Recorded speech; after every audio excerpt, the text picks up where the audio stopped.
Hello everyone, this is part 32 of What If Naruto Was the Child of the Moon in Percy Jackson, and I hope you guys enjoy this video and to like, to subscribe, to share, and check out the playlist, to see more comment down below.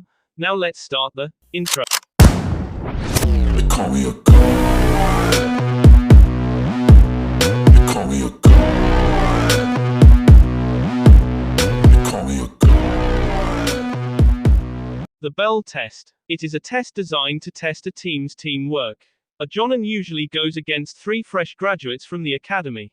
Now, I guess the question in your minds is, how in the hell will 3 newbies fight against an experienced shinobi ? And why the hell is a test designed for a 3-man squad only offering 2 bells to be taken ? Well, as I said, it's a test of teamwork. It doesn't matter if the genin were able to steal the bells or not. What matters to the sensei is the team's willingness to work together and to put the team above themselves. After all, there is no I in team. Currently, we find Naruto and Percy about to be subjected to the very same test. Both boys looked at each other with a look of determination. It had been weeks since Naruto had been in active combat. It would be nice to once again let loose a little. Kakashi said. We have to wait for your other friend. Naruto and Percy looked at the one-eyed Jonin with puzzled expressions.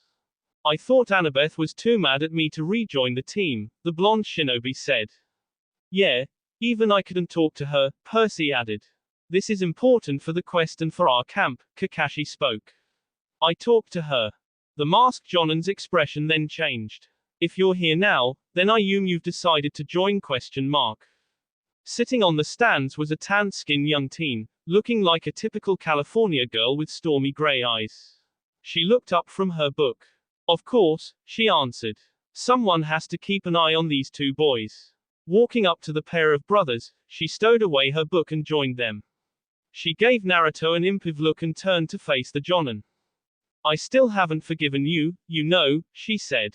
But I love this camp as much as anybody in this camp, and I'll do anything to protect it. Naruto sighed. I understand. Now that you've all made up, Kakashi smirked under the mask. He attached the bells on his belt buckle and moved to raise his headband over his eyes. I'm sure Naruto has explained the rules to you in the past. Yo, you're using Sharingan, right off the bat ? Percy protested, remembering what those eyes did for the user. Hey, I know all 3 of you have grown past academy level, let alone genin level, Kakashi shrugged. Works for me, Naruto shrugged.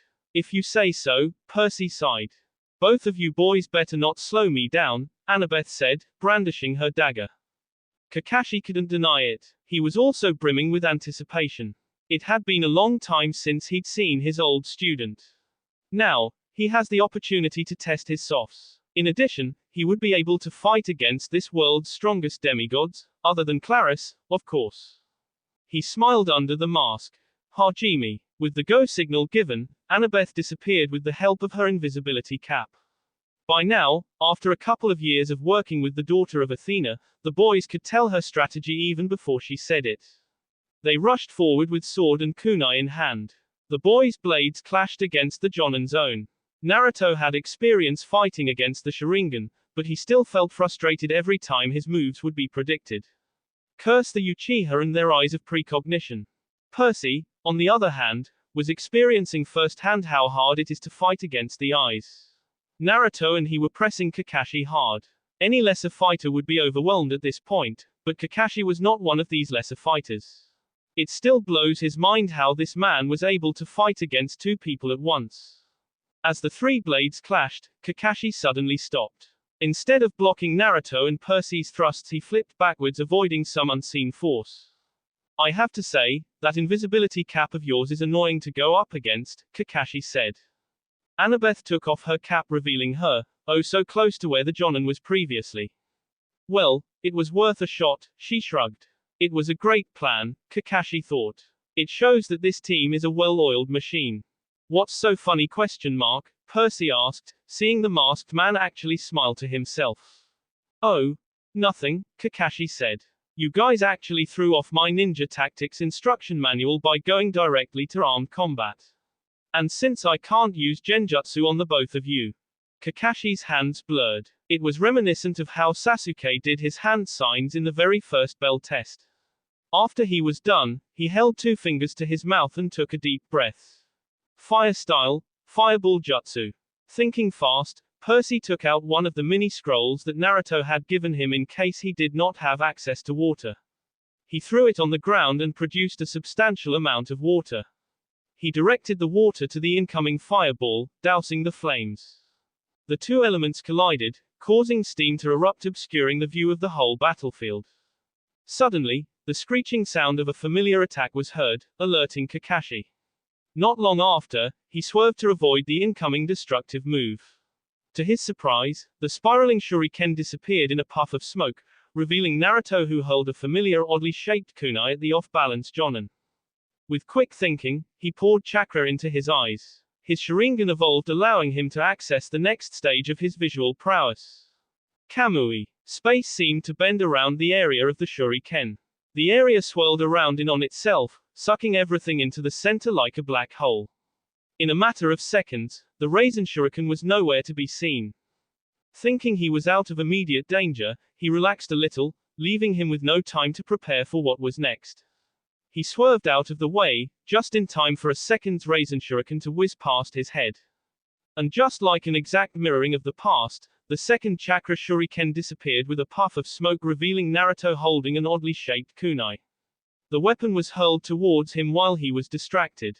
Rolling to the ground with practiced ease to dodge the projectile, he landed on his knees to catch his opponent's weapons, ready for the next bout.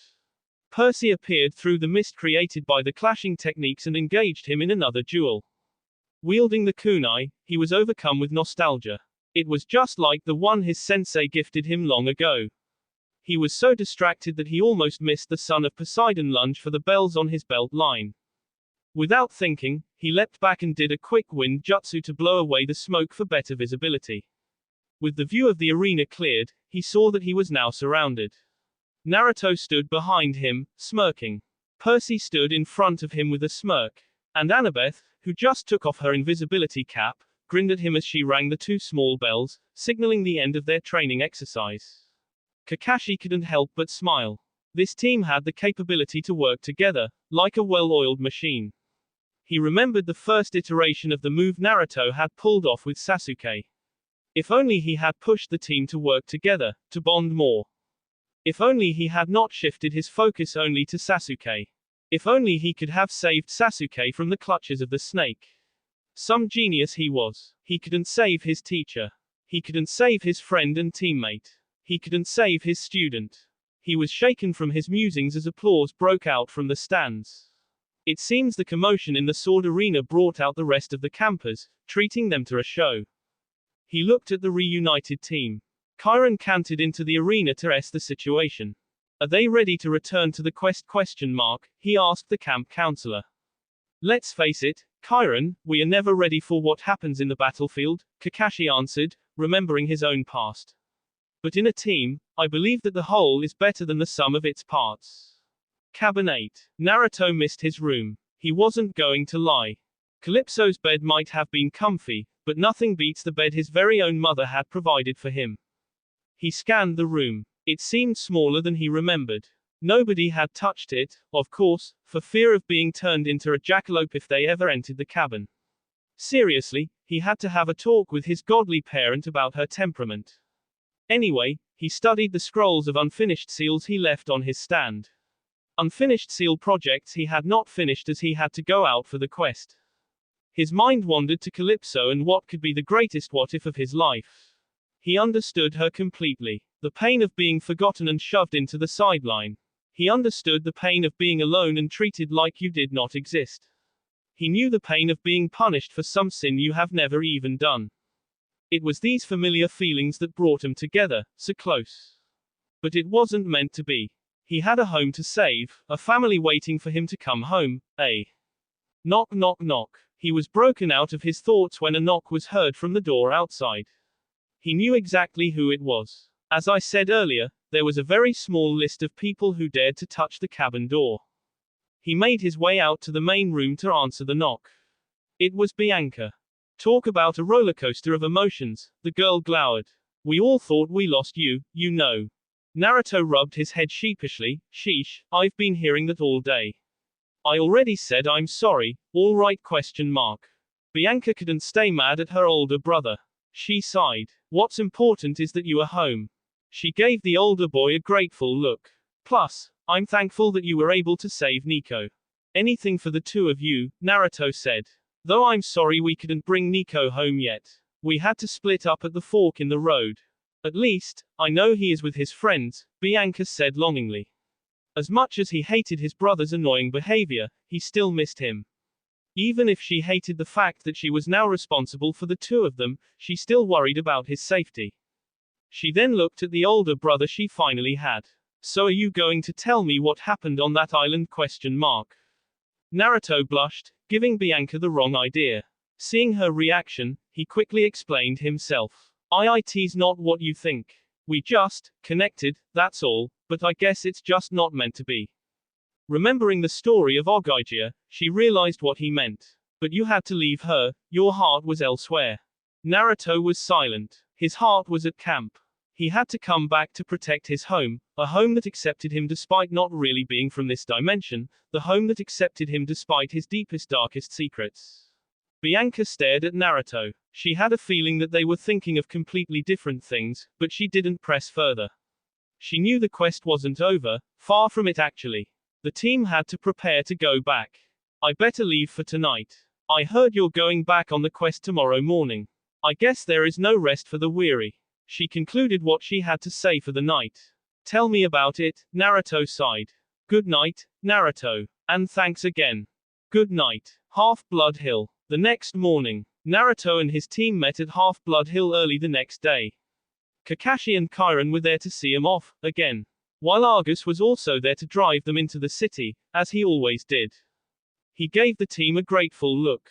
Last summer, he and Kairon had been fired from the camp for the incident with Talia's tree, but after proving their innocence, he had been reinstated along with Kairon. He may not say it out loud. He is a man of few words after all. But he never fails to show it when he meets the team responsible. You okay question mark? Naruto asked Annabeth, seeing as she had dark circles under her eyes. No, she said simply. It was a relief to the blonde that she was talking to him normally again. He guessed she had gotten over his trip to Ogaijia. Naruto wouldn't know. I just couldn't get it out of my head, she explained. What Minus told me. The dreams don't help either. The ones about Daedalus question mark, Naruto inquired. She nodded. I never thought he would stoop so low. I mean, every child of Athena strives to be like him. He was a genius. I told Tyson this, but you should hear it too. You've looked up to him for so long that it's hard to believe he would act out of character. Naruto consoled the girl. You're right, Annabeth shook herself awake, ready for the mission. How about you question mark, she asked the son of Poseidon. Did the god of dreams send you a message last night question mark? Luke and his crew are looking for the string, Percy explained his dream. They plan to find Quintus too. That is troubling news, indeed, Kairon said. It was only a matter of time for Kronos' army to find its way into the heart of camp. But everything's going to be alright, right question mark, Annabeth declared with optimism. You two have your plan. Naruto sighed. As much as I don't want to drag a mortal into the problems of the godly world, but we don't have a choice. Jackson residence. The Saturday morning traffic sucked their time down the drain. It was around noon when Argus dropped the quest group at the new apartment. As the doorbell rang, the door opened and Naruto was promptly lifted off his feet, as he was wrapped into a tight embrace. I knew you were all right, Sally rejoiced as she smothered Naruto. I'm sorry I worried you, Mom, Naruto croaked as the life was squeezed out of him. Eventually, she released Naruto from the crushing hug and ushered the teens inside her house. Annabeth and Percy giggled at Sally's smothering of Naruto, much to the boys' dismay. But he couldn't blame his mother, he was lost for weeks with no word from the outside world. I told them you were okay. Have you been eating question mark? Did you sleep well at night question mark? Did they treat you badly question mark? Naruto, despite being smothered to death by the love and worry of his mother, couldn't help but wonder, was this the feeling of having a mother waiting for you to come home question mark, or when someone was looking for you when you were lost question mark? He smiled and fought the tears that threatened to fall from his eyes. Percy and Annabeth saw this and just smiled. They knew their friend's backstory. They know Naruto deserved this much. I was safe, Mom, Naruto said. A little too safe, actually. And I have been eating well, but nothing beats your cooking, of course. And I wasn't treated badly, though, I sadly had to leave her behind. Oh, Naruto, Sally lamented for her son's friend. As a mother, she couldn't help but to comfort her son. Mrs. Jackson finally let go of her lost son. Tell me about your quest, she turned to the rest of the team. Seeing no harm in doing this, they agreed. Sally ushered them to the dining table where she insisted on feeding them orange and blue chocolate chip cookies. Annabeth couldn't help but be weirded out by the food, but upon trying it, all prejudice against the oddly colored food was thrown out the window. They narrated everything that happened, the watered-down version of course. They told her about the new war game, Percy and Annabeth being lost in the labyrinth for a good hour or so, the issuance of the quest, meeting the Queen of the Heavens, the ranch, etc. But when they told her about the part where Percy cleaned out the stables, Sally pretended to strangle Percy. I can't get you to clean your room, but someone else's stables ? She ranted. Naruto almost choked on his cookie because of the gesture. Well, that pretty much covers it, Percy wrapped up the story, as he took another big bite off of the blue cookie. You almost demolished Alcatraz, caused the explosion of Mount Street, Helens, and displaced 500,000 people, Sally listed. But at least you three are safe. Percy and Naruto smiled. It's so like their mother, always looking at the bright side. Oh, and Percy, Paul was looking for you, Sally brought up. He was asking you if you were okay. I mean, what that Kelly did to you was unforgivable.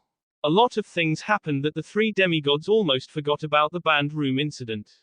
Another incident that could have been blamed on Percy had Naruto not intervened. He and the school were worried you would not want to continue studying at good after what happened, Sally explained. I would love to attend that school, Mom. Percy exclaimed. It's one of the few schools that would actually teach me properly despite my, condition. There's no way I'm letting a bunch of donkey-footed teens stop me from going to this one good school. That's great, Sally cheered, but her tone returned. But the thing is, Paul is a smart man, son. He's starting to sense that there's something different about you. Naruto raised an eyebrow. He didn't think their mother's boyfriend would be one of the few mortals to notice these signs and not chalk it all up to being troublemakers. That is indeed rare, Annabeth seemed to agree with Naruto's thoughts. It's never easy for us to be in the normal world, so it's a breath of fresh air to find out there are some people like Mr. Bloffus. We can talk to him, Percy offered. If he's going to be part of the family, then he deserves to know, Naruto added, offering to go with Percy. Thank you, my boys, she pulled Naruto and Percy into a hug. I'll tell him you'll be home, when exactly ? One sense that you're going back out to your quest. Naruto smirked. There's no hiding things from Sally Jackson. She could be an incredible addition to the intel unit if she were a shinobi. Well, you see, there's this plan. At the end of the explanation, she nodded. I see, it has precedent, it just might work. You're one of them too, aren't you, Mom? Naruto asked. I am, Sally confirmed. But my vision into the godly world isn't as strong as it used to be. Back in the day, I could see more than the average mortal. It's probably why I caught the attention of Percy's father. Deciding that there's nothing she could say to stop her sons from venturing out again into the deadly maze, she turned to Annabeth. I'm sure you know by now how much trouble my boys always get into. Hey, I most certainly do not. Ignoring the protests from her two boys, she continued. So I ask you to keep an eye on them for me, will you ? Now, off you go, you three. You have a friend to call and a deadly maze to get back to. Times Square. Naruto did not get modern art at all. The group found their friend at some event. She and her friend looked like they were victims of King Midas, except there were silver and bronze colors too.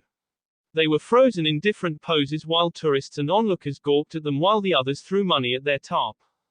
They stood there for a good 10 minutes before Naruto broke the silence. Is this all really necessary ? Then, the daughter of Athena's mischievous side came out to play. So, you guys ever heard of cow tipping ? No. Naruto and Percy scolded. Sheesh. All right. Annabeth held her hands in the air. A few more minutes of murder to the children with ADHD later, a kid painted with silver all over came over and stood in front of Rachel. Once relieved of her duties, she was finally allowed to move and greet her friends. Hey Percy. Fishcake. And who are you again? One forget. My name is Annabeth, the daughter of Athena, growled at being forgotten. I hate to imagine what you do when you're all alone, Red, if this is what you do in your spare time, Naruto teased in revenge for the mortal's jab to his name. That had the desired effect as Rachel's face heated up under the coat of gold paint. Tar, that's none of why your business, she sputtered as she struggled to come up with a comeback. Focus, Annabeth scolded. We have something very important to talk about. At that moment, Rachel's expression grew serious. Let's go. We'll talk about it over some coffee. The redhead took them to a place called Java Moose on West 43rd. They picked a booth and ordered some drinks for themselves. Rachel grabbed an espresso extreme. Annabeth and Percy grabbed a couple of frappuccinos. And Naruto grabbed a secret menu item that he'd seen over the internet. I half prayed you would still be in gold right now, Naruto commented after he took a sip from his drink. Annabeth and Rachel gave him a couple of glares for being playful. I thought we were here for something important, Rachel said. Naruto raised his hands up in apology and allowed the conversation to continue. So, what is it you wanted to talk about? The mortal began to ask. It sounded really urgent. That's cause it is, Percy answered. We need your help. Wait, Rachel protested. I may, what did you call it? Mortal, and you all-powerful demi-OW. What was that for? How many times do we have to tell you that it's dangerous to say it out loud? Naruto scolded. Or do you want me to broadcast who you are? Rachel's eyes widened. You wouldn't dare. Enough bullying already, Percy played peacemaker. I'm sure Naruto only wanted you to understand the consequences of announcing to the world what we really are. Okay, I'm sorry, Rachel seemed genuinely apologetic. Back up for a sec, then. You guys need my help? Percy did the explaining this time. Naruto wanted to say something about his brother finally being the smart one in the room, but he reeled himself in. This was an important matter to attend to. So, you basically need a guide, Rachel summarized. Annabeth nodded. Do you know the story of Ariadne and Theseus? She led Theseus through the maze, the other girl recalled. Basically. But what the myths left out from the mortal stories is that Ariadne was a clear-sighted mortal. Not a single drop of godly blood flowed through her veins, but she was blessed with the ability to see what the normal mortal eye does not see. Naruto explained. This is cool and all, but Ariadne is a different person, while I'm just me, Rachel lamented. I couldn't live up to the myths. Of course, you can, Percy prodded. You can see those skeletons. That means you have Ariadne's abilities. You can do this. For what it's worth, Rach. You're our only hope, Naruto said, causing the girl to blush much to the ire of a certain daughter of Athena. But it will be really dangerous, Annabeth added. You might even die. How though?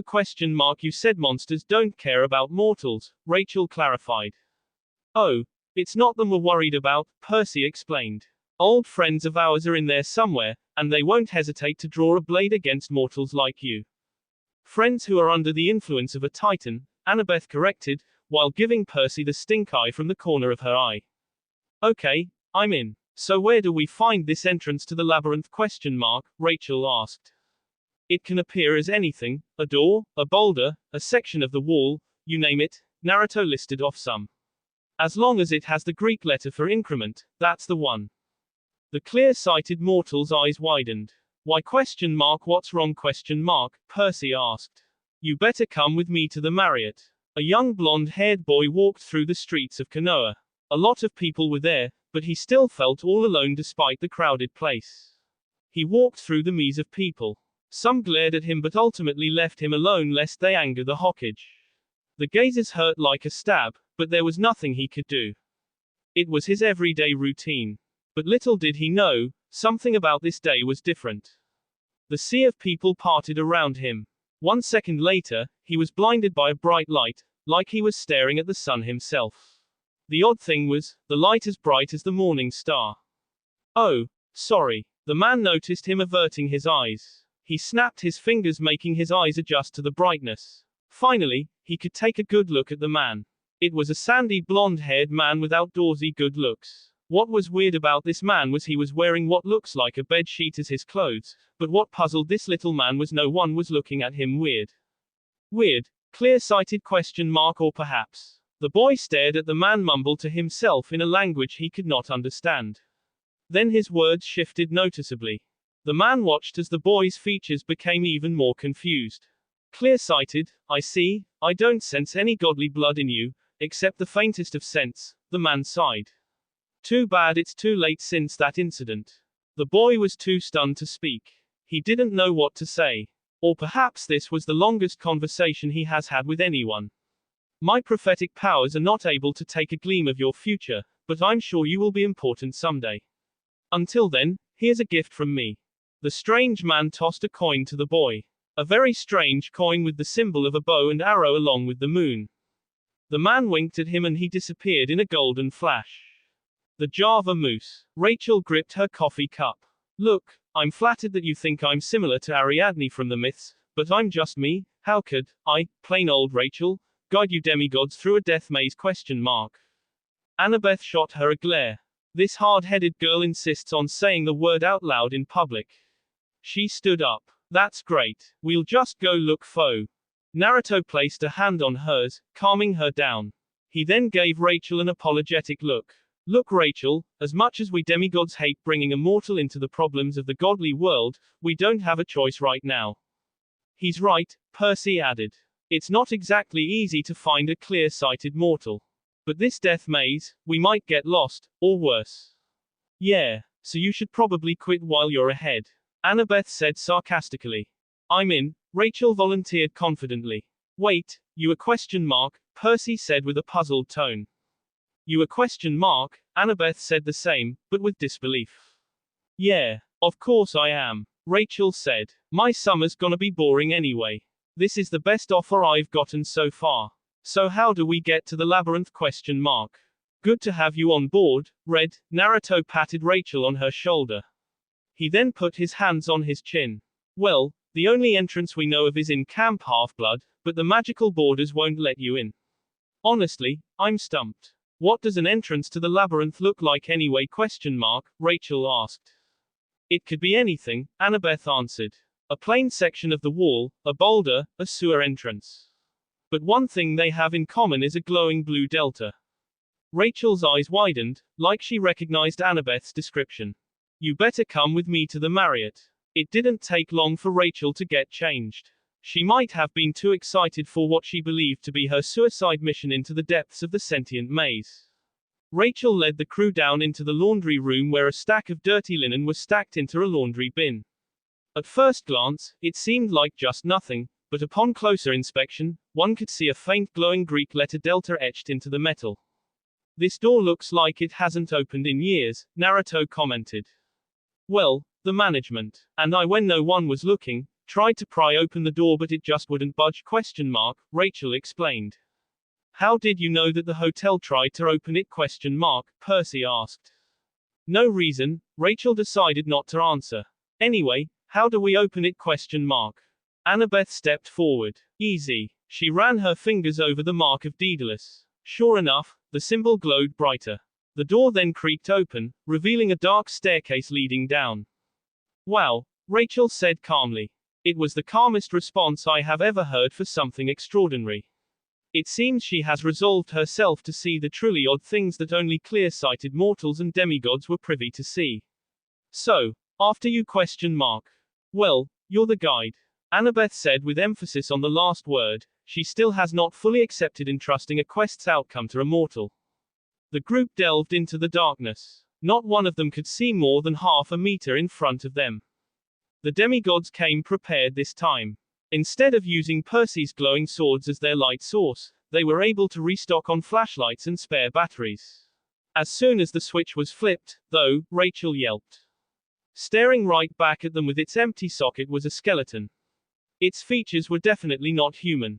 A cyclops, Annabeth said, studying the bony structures. It's very old, thankfully. Not anyone we knew.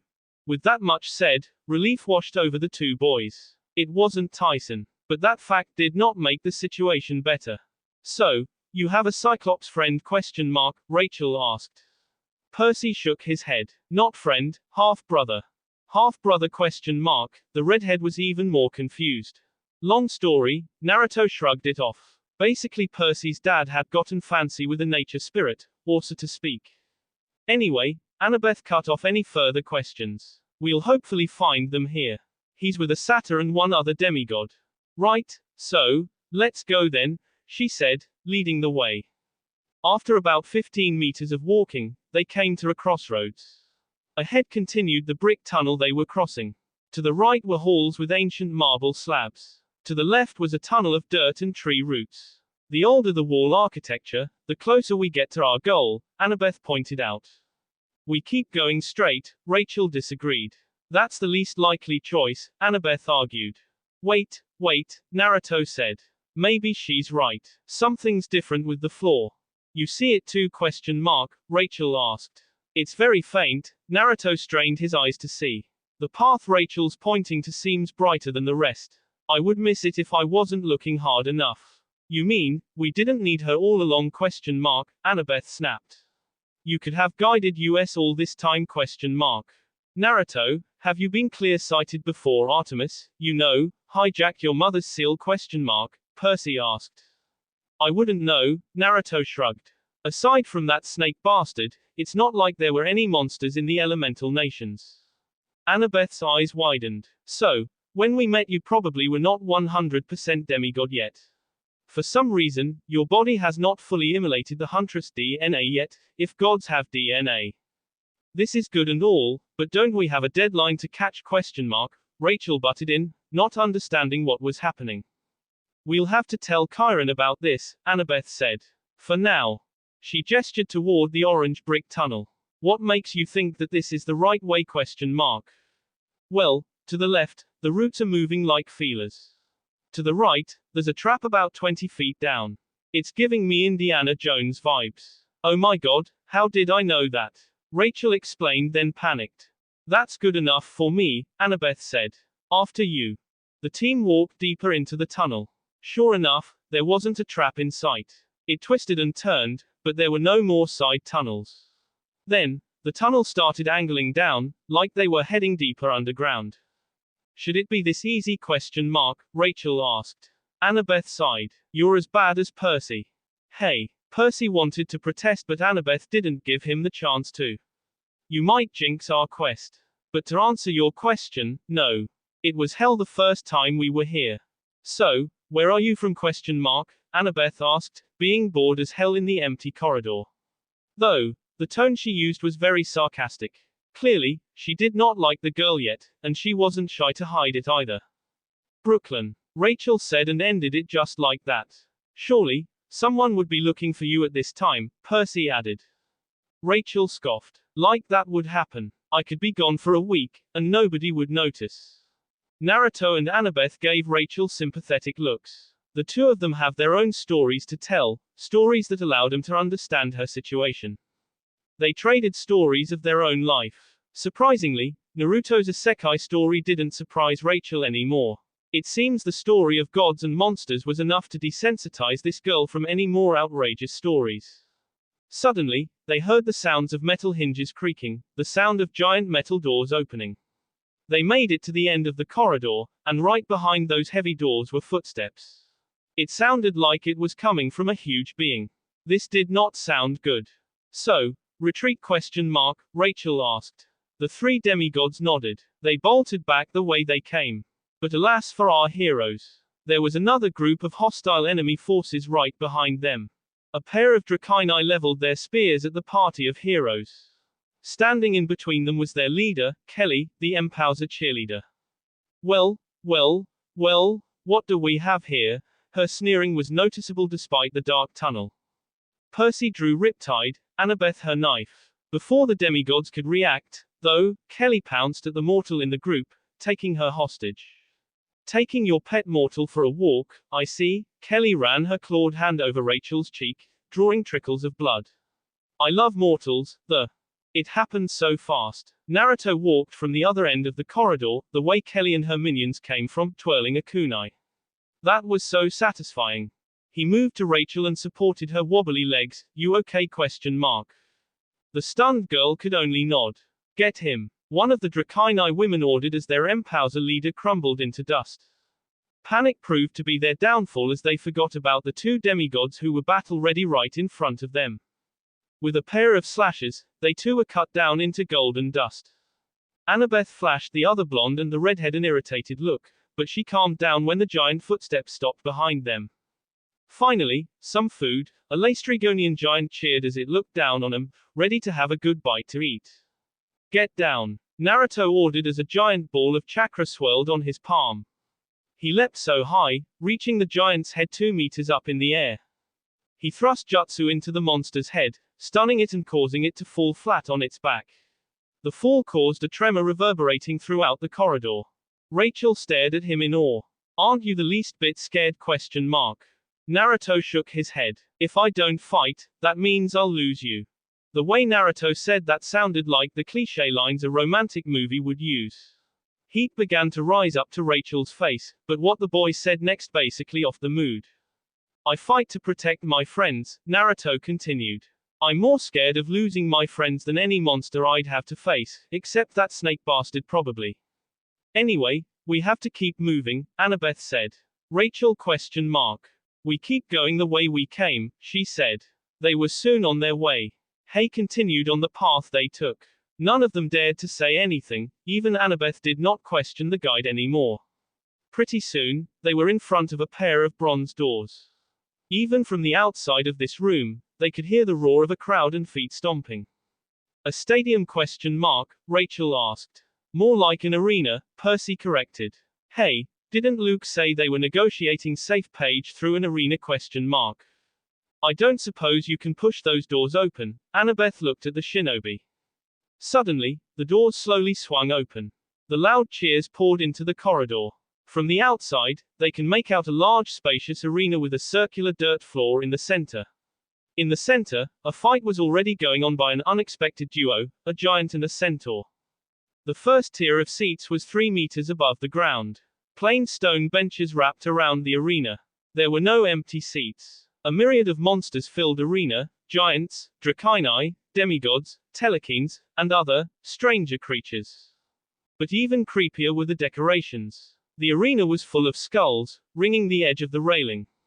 1-meter-high piles decorated the steps between the benches. They grinned from pikes at the back of the stands and hung from the ceiling like chandeliers. Some of them were old, nothing but bleach-white bone, while others were fresh, with the flesh still clinging. In the middle, something that made no sense whatsoever. A banner with a trident was proudly displayed in the center which irked a certain son of Poseidon. Up in the stands was what seemed to be the ruler of this place. The largest giant these demigods had encountered, much larger than the monster fighting in the arena. He was so wide that he took up 3 seats and so tall that his head was 4 meters off the ground. He was wearing a loincloth giving him sumo wrestler vibes. He had dark red skin with tattooed blue wave designs. Next to him was an old enemy, Luke. He was dressed casually like he was about to partake in capture the flag minus the helmet. A scream then filled the arena. The centaur suffered a blow knocking him to the ground. The giant posed to the crowd, celebrating his recent victory, whilst his opponent was struggling to get on his feet. The crowd cheered. Death, death, death. The giant in the stands smiled down into the battlefield. Even as the centaur begged for his life, he held out his hand, a thumbs down. Before Percy could react, the giant thrust his javelin into the centaur's chest, disintegrating him into a pile of ashes, leaving only a single hoof as a prize. There was no time to react from the shock of the merciless treatment by the ruler of the arena. The spotlights were soon shown on them. Percy, son of Poseidon, my brother, the giant bellowed. I welcome you to my arena. I see you have dispatched your guards. He stood up. The son of Hermes right here has promised entertainment. Now, let me introduce myself. My name is Antaeus, son of Poseidon. I had been waiting for you. Seeing the party's shock, he continued. Yes, no need to be surprised, the now named Antaeus smiled down at him. Poseidon favors me over all his sons and daughters. You're crazy. Percy snapped. Why don't we put that to the test, shall we? Antaeus jumped down to the arena hefting a javelin of his own. If Percy is fighting, I'm in. Naruto declared. I have no interest in you, son of Artemis, Antaeus said. But if you're so eager to fight. He gestured to the smaller giant, the one who off the centaur. Naruto walked up to him. The smaller giant grinned at him. He looked so puny in his eyes. He was about to boast when the familiar sound of the lightning fell down in the form of a dragon, consuming the previous champion and leaving nothing but ash. Sasuke then stood in front of Naruto, his hand raised in the air. He stood stoically, the way he always did in Konoha. If someone is going to eliminate you, it's going to be me, he said, drawing his sword. Perfect, Antaeus bellowed. This will be a tag team for the ages. A worthy tribute to Poseidon. Naruto and Percy eyed each other, unaffected by the roar of the crowd. They both smirked, a surefire sign that everything will be alright on both their ends. One fist bump later, and they were off fighting their respective opponents. Line break. Naruto and Sasuke charged at each other. One had a chokuto crackling with electricity. The other had a kunai whirring with wind chakra. Both elements neutralized each other as the two blades collided in the middle as the two combatants met each other in the battlefield. Neither of them giving way to the other. Naruto boldly stared into Sasuke's eyes flashing with the Sharingan. Sasuke smirked. Naruto's mindscape. Sasuke smirked as his chakra manifested into his own likeness in the dark and dank mindscape that Naruto possessed. His opponent was a fool. He should have known better than to stare into the eyes of a Sharingan user. He started to wander, trying to find his way into the core of Naruto's mind. But this mindscape had twists and turns, too many in fact. Now, he understood why his old classmate could not sit still for more than 30 seconds when they were children. He rolled his eyes as he got lost. With every turn he took, he had somewhat a feeling of dread, like there was some kind of savage beast that was going to devour him at the end of this maze. On his last turn, he found himself in a large room, with Naruto leaning on some kind of wall. So, the great Uchiha has finally come, the Naruto in the middle of the room spat. Entering into the center of the room, he stood to face his opponent's inner self and disrupt his chakra flow.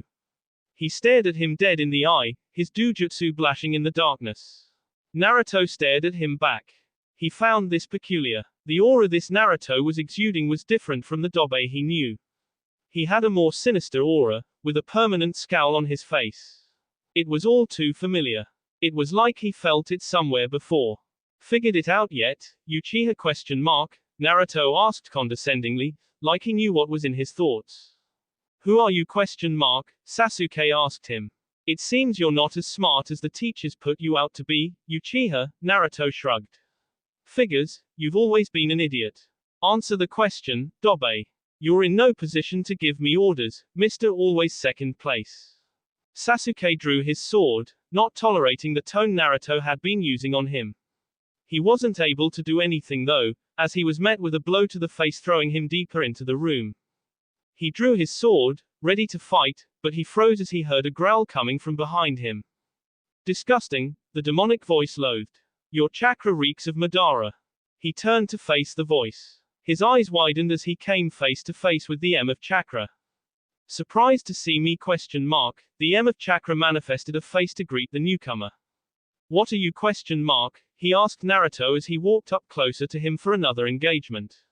Your end, the blonde answered before forcibly ejecting the chakra out of his system.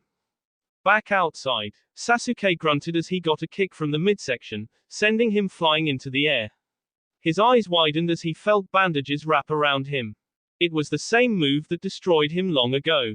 As he felt himself rotate on the descent down, he released lightning chakra through every pore in his body. The scream of pain from behind him was an indication that it did the trick. They landed with a loud thud on the ground, causing the crowd to roar. Even the other pair stopped their battle to check on the other combatants.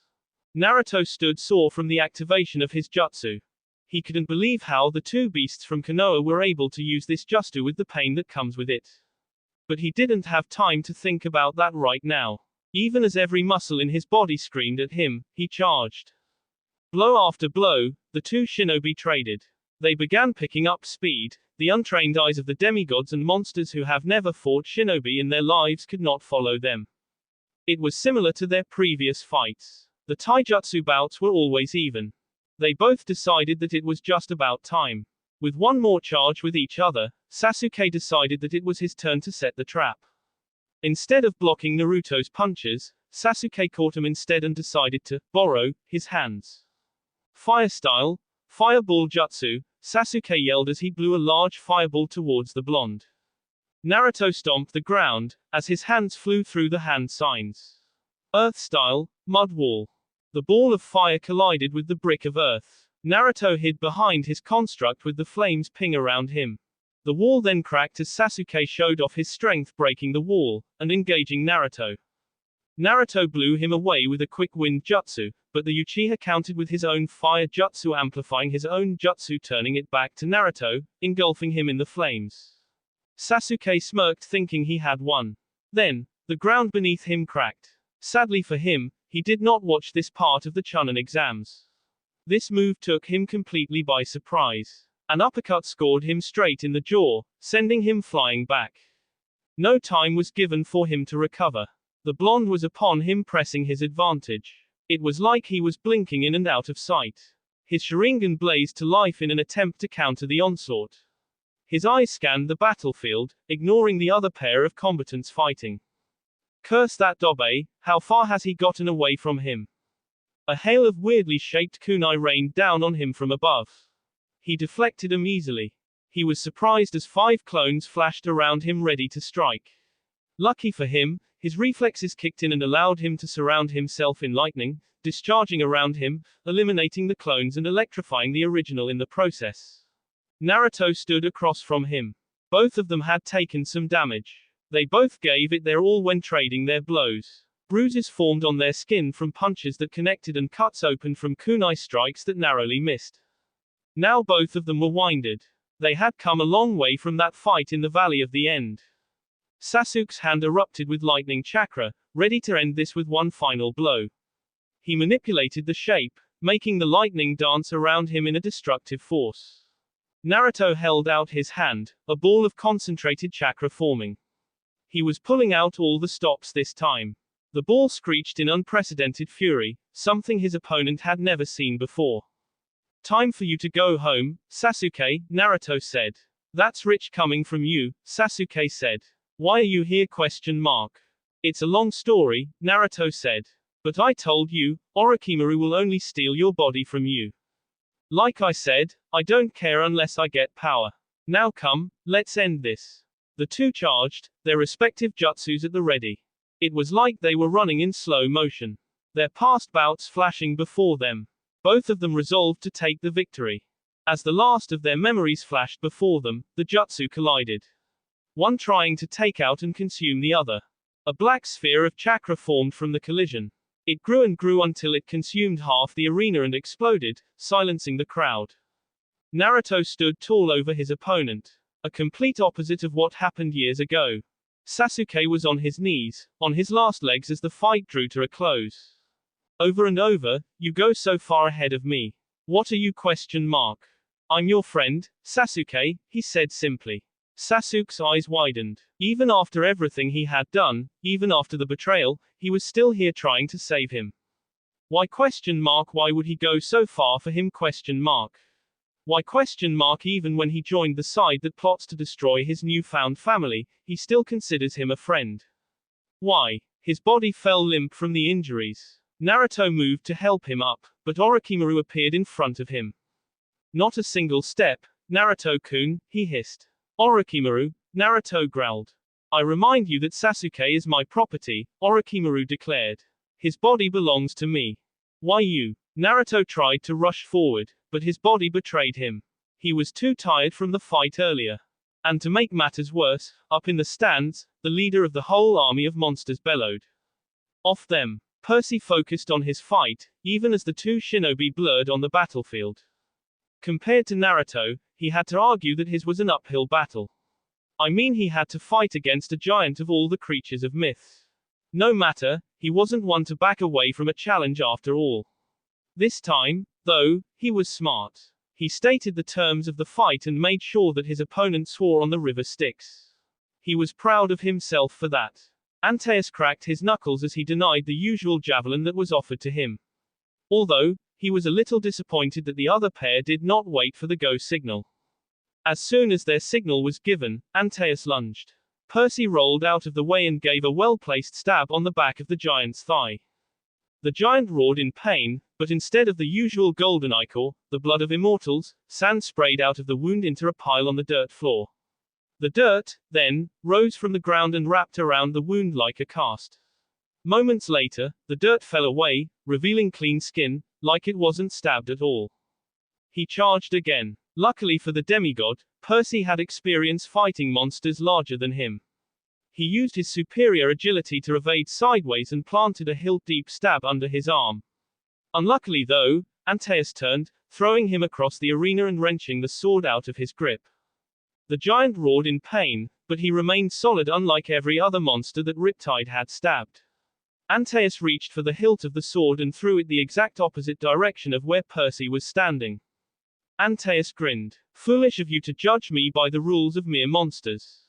Now, you shall pay for your arrogance, half-blood. He marched forward. Percy tried to skirt around him, but the boy's move was anticipated. Another feint to the left was once again blocked. Antaeus chuckled. He was having too much fun, despite the jeers from the crowd. Puny demigod, he said. You are not worthy to be a son of the sea god. Feeling Riptide materialized in his pocket, an idea formed in his head as he stared at the ceiling.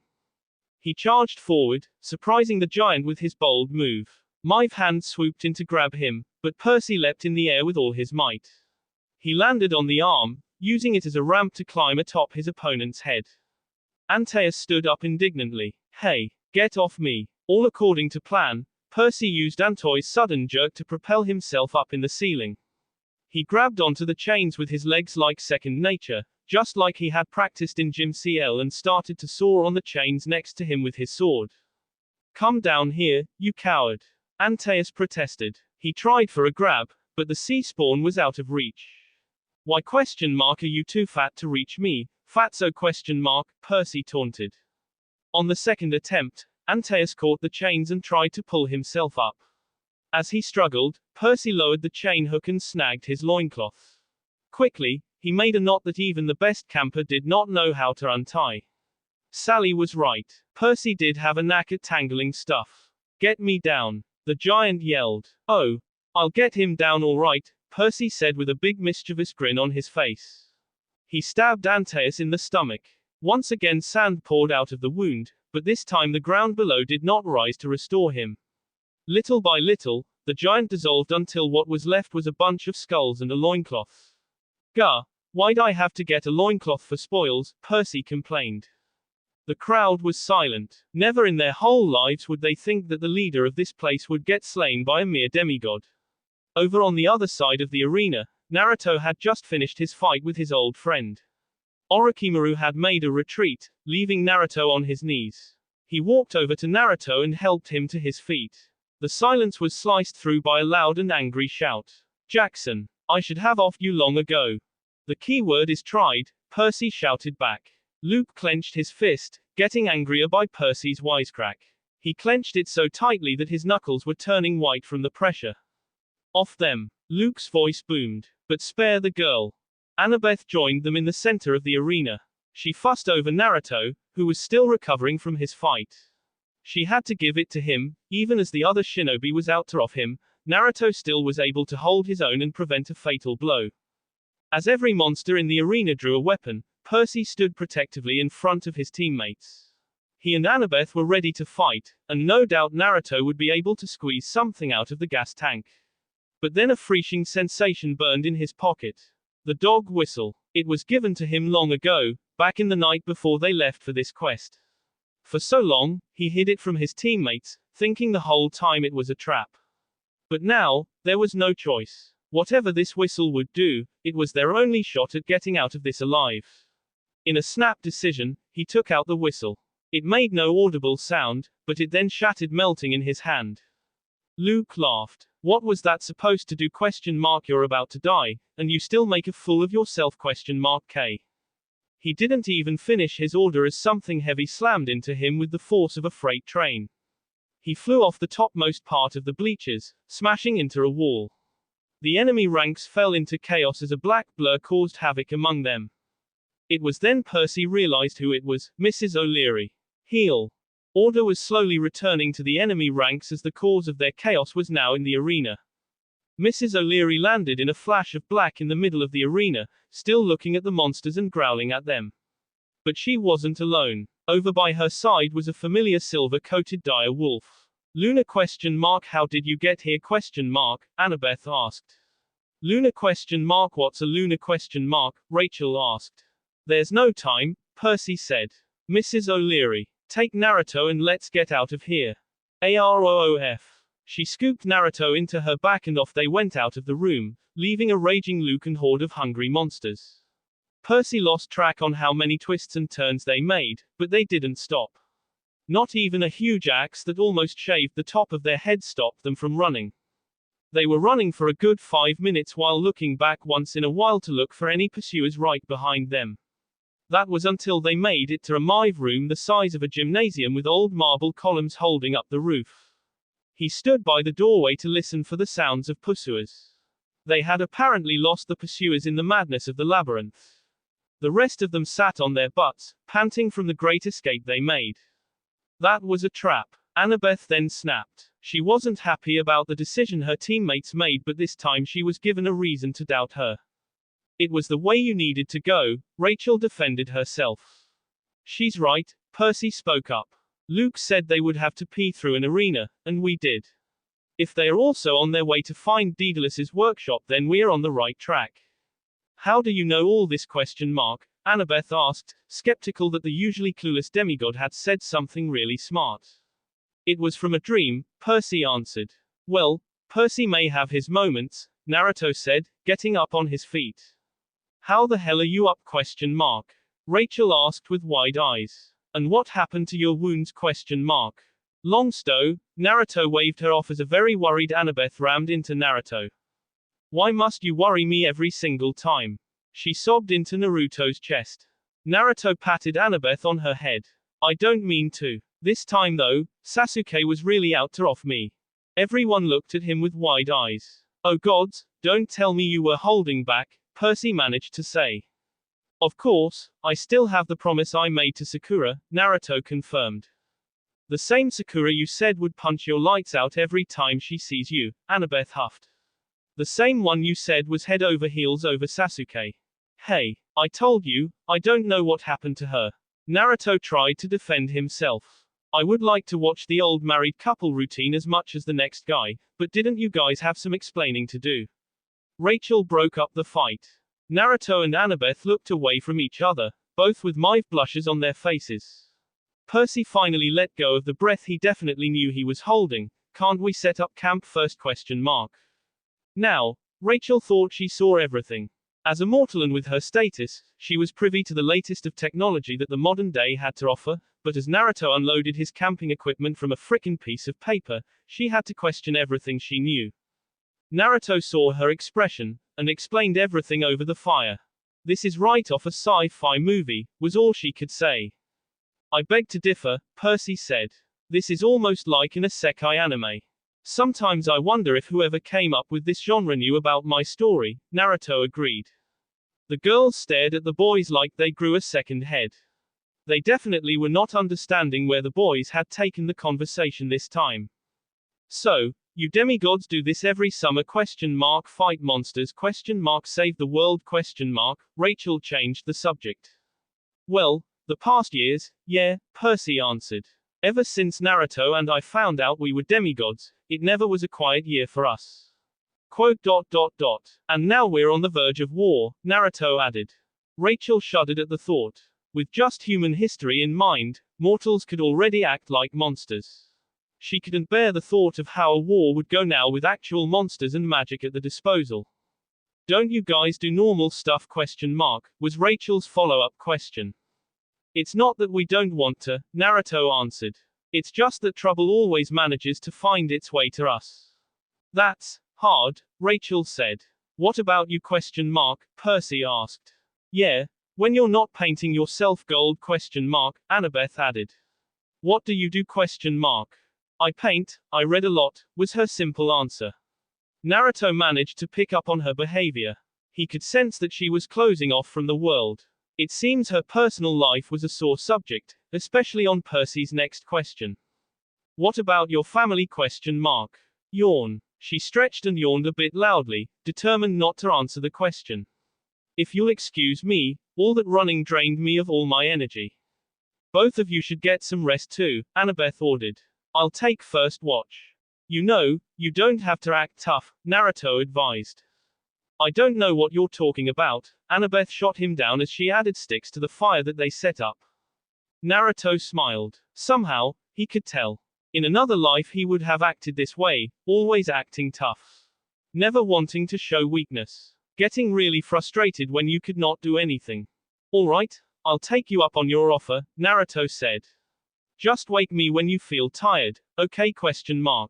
It was in the middle of the night. Naruto was awoken by a cool breeze. It was a breeze he only recognized from the jungles of the elemental nations. He sat up and looked around. His friends were asleep. There was a doorway leading somewhere. The sound of running water could be heard. The kids were not fazed at all, not by the light pouring into the room nor by the water. He stood up to investigate. Wherever this door would be leading, he could not leave this alone. Who knows what monsters would be stepping through. Walking through the door, he was beheld with the sight of a waterfall. It wasn't that high. It was just right. The water fell to a pond with a small piece of land in the middle. He couldn't resist the ambience. Despite the painful memories that the elemental nations held, he couldn't help but miss nature. No offense to the gods of Earth, but this world was just severely lacking in the nature department. With an opportunity like this one, he gave in to his desires. Stepping to the land in the middle of the pod, he sat down to meditate. Though peaceful and calm, he was still aware of his surroundings, the birds chirping, the doorway leading back to the labyrinth, and the water from the falls parting for someone. Wait. He heard the water part for a brief moment. It sounded like someone walked through with the sound of footsteps walking on the water's surface. He opened his eyes, interrupting his moment of serenity. What he saw shocked him to the core. It was himself, and at the same time it was not. There was a menacing look on his face unlike Naruto's cool and collected visage. His sclerae were black and his irises were blood red opposed to Naruto's blue orbs in a sea of white. Let's dub him Dark Naruto. What an innocent look on your face, his look like spoke. Who are you ? The original asked. Can't you tell ? One am you, the doppelganger introduced himself. Or rather I am the representation of your true feelings. True feelings ? What are you talking about ? Naruto questioned. Don't you know this place ? Fitting place for me to reveal myself, actually, the clone spoke. Welcome to the waterfall of truth, dear imposter. I don't. Speechless ? Why are you lost for words ? No matter what picture of yourselves you show to others, I am what you truly feel. There's just one difference between you and me. The QB likes me better. Now, to get rid of the faker. The double charged at him. Naruto met his blows. Naruto threw a punch. Dark Naruto caught it in Naruto's same fighting style. Naruto drew a shuriken. Dark Naruto countered with his own. His Rasengan was met with the doppelganger's own. Naruto tried bringing in the numbers. Dark Naruto made the same number. The two clone armies met in the middle, throwing jutsu and strikes at each other until the numbers were whittled down to just the two originals. He was getting frustrated now. He didn't know where this copy of his came from, and he didn't know how to win against him. You're weak, his dark counterpart spat. Then everything turned black, returning him back to the real world with no trace of battle whatsoever. He, then, heard the sound of scribbling behind him. He turned to face the newcomer. It was a dark-skinned man with a muscular build and blonde. On his right shoulder, he has a tattoo of the kanji Fuji and a tattoo of a bull's horn on his left cheek. He wore oval-shaped sungles and a white-colored forehead protector with the symbol of a cloud etched on it. He had a flak jacket different from the Leafs with one strap over one shoulder. He also had a long, red rope belt tied around his waist, hand and shin guards, shinobi sandals, and a white scarf around his neck. Finally, He carried 7 swords on his back. He looked deep into himself and examined his own feelings. Next to the man was a girl around Naruto's age. She had long, straight, blonde hair bound with taut bandages and dark eyes. She wore a short-sleeved black and purple blouse and black pants with designs that reminded Naruto of clouds, purple fingerless gloves and a chain of blue beads wound around her left hand. She also wore a forehead protector with the same symbol as the taller male, sandals and a kunai holster, which was strapped to her right thigh. She also wore bandages around her arms and legs as well as a red belt around her waist similar to her companion. "What the heck are you doing here? The girl demanded. "Where did you come from? Naruto didn't know what to say. He couldn't just blabber about the labyrinth to a pair of mortals. "I kinda stumbled into here," Naruto said with a clueless look. "A spy? The girl gasped. "What do you plan to do against Kumo? Nothing at all," Naruto stuttered out. "I just managed to admire the waterfall here, that's all." She was about to yell, but the older man stopped her. "Stop that, there's no need to be a brat," the man started rapping. "Can't you see he's one of us? Why not just discuss? You're even worse, B-senpai," the girl facepalmed. "How many times have I told you to stop speaking in rhymes? The man named B scratched the back of his head in embarrassment. "I can't help it. It's a force of habit." Ugh, that just added to her irritation. "Anyway, my name is B and this is Yugito," the older man introduced themselves. "We're Jinchuriki just like you. You know? Naruto was surprised by that. "Eito couldn't stop talking about you," B explained. "You too? Naruto looked at the girl. "Surprised? Was the girl's smug response. "I bet you don't even know your tailed beast's name." "The QB has a name? Naruto asked, cluelessly. TCH. Naruto could feel something angry stir inside of him. "Of course he does, you idiot." The girl scolded him. "No wonder you still go on rampages." "But what do I do? Naruto said helplessly. He didn't want to see anyone hurt or afraid of him anymore. "Well, the first step is waterfall," B answered. "You have to conquer your darkness." "I can't," Naruto blurted in frustration. "He's basically me. And I know everything he said is true." "Listen, Naruto," B said in a calm voice. "Why have you been working hard all this time? Naruto smacked his own head, but he had a small smile on his lips. "You're right. What was I thinking? Thanks, B-san. No sweat, yo. You can defeat him now, I just know. Yosh." Naruto pumped his fist in the air. Yugito sighed. These two hit it off, just like that. Back at the fall, he sat back down. He envisioned everything that's ever happened to him. From good to bad. "Monster. Why didn't you just die? QB brat? Deadlist. You'll see. I'll become Hokage, then you'll acknowledge me." Naruto. Little star. Bro. Enchiladas. Everything he could remember from childhood to now. He felt scared, lonely, angry, happy, warmth. It was a mix of emotions. Everyone that came into his life, the villagers, his classmates, Iruka-sensei, his mother, Sally Jackson, Percy, Grover, Annabeth, Chiron, Calypso. "What's wrong? Dark Naruto chided him. "Are we finally seeing eye to eye? He was right. At one point in his life, he did despise the villagers for abandoning him as a child. Then he remembered turning things around, discovering he loved reading when he snuck into the library. He found out he was unrivaled when it comes to pranks. He showcased his knowledge and mischief to get the village to acknowledge him. They were skeptical at first, but they gradually accepted him and he eventually forgave their ignorance.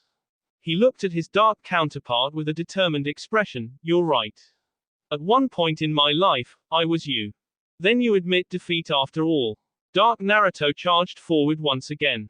Naruto stood there unmoving. He watched this copy rush towards him, kunai in hand, ready to gut him where he stood. As his opponent got closer, a faint smile graced his lips. "While it's true I tried to get stronger to show the bastards they were wrong, but there's no need for that now." "Are you saying I'm useless to you now?" his dark self growled. Naruto didn't dodge. He just caught his counterpart in his arms. "That's not what I'm saying," he smiled. "You've been an important part of my life. I accept you with all my heart. Everyone's been hard on us, sure. But that's why we've worked so hard all this time. Now we have a lot of people counting on us. You have friends here, sure, but what about the villagers? His doppelganger sobbed into his shoulders. Surely you haven't forgiven them for what they did to you? We can. Yes, we suffered. We can never forget that. But we have friends there now. And they're important to me. I'm sure if we keep working hard, the others will accept us too. But what am I supposed to do? That's easy. You just have to be me. You're important to me as the others, but there's no need for us to hate the world anymore. A tear formed on the other Naruto's face. His body started glowing. Thank you for keeping me company all this time. Outside. I told you, B said. Just so you know, I did this a lot faster than you, Yugito huffed. I don't doubt that at all, Naruto smiled. Anyway, what do you want to do now? The girl grilled him for answers. Like I said, I only came here cause of the nature, Naruto answered. I meant no harm. Suddenly, the ground shook. An attack? Yugito was once again suspicious, her form bathed in blue flames. I knew it. But Naruto knew better. It was the shifting of Labyrinth. Its entrance was going to move again. He had to act fast. I'm telling you, I'm not here to attack. He took out a tri-pronged kunai. Handing it to B, his face lit up in recognition. This is. I'd like to train with 2 masters of the tailed beast as the 2 of you, but for now I have to run. Don't worry, I'll find my way back here. Wait, Yugito yelled, but it was too late. Naruto was gone in a flash of yellow. Darn it, I didn't get his name. Yugito sulked. Hey B-senpai, why are you so quiet all of a sudden? It's nothing, B said as he stared at the kunai. I just remembered something. Back in the labyrinth, Naruto was back in the same room he was in. Percy, Annabeth, and Rachel were rudely awakened by the sudden shaking. Everybody run, Annabeth yelled. The 4 of them ran. They didn't take any chances, and rightly so. 100 tons of marble columns crashed down behind them. They turned around just in time to see marble columns falling like trees that had been turned to logs. You know what? One like this way after all, Annabeth said. So where to? Percy asked. We're close, Rachel said. Just down this hall. Annabeth looked around. How? Everything here is new. Rachel squeezed Annabeth's hand. Just trust me, please. Come on, Naruto urged his friends. They followed the stainless steel path. It looked like it could have been part of a space station of some sort. Fluorescent lights lit the place and the floors were made of metal grates. Their eyes were so accustomed to the darkness of the dungeon that they had to take some time to adjust to the brightness of the place. Annabeth followed despite everything inside of her wanting to disapprove. What they found at the end of the hall shocked her the most. At the end of the hall were a pair of metal doors. Inscribed on the steel was a large blue Greek delta. That will be all for this video. Be sure to like, subscribe, share, and comment down below for more videos. Goodbye.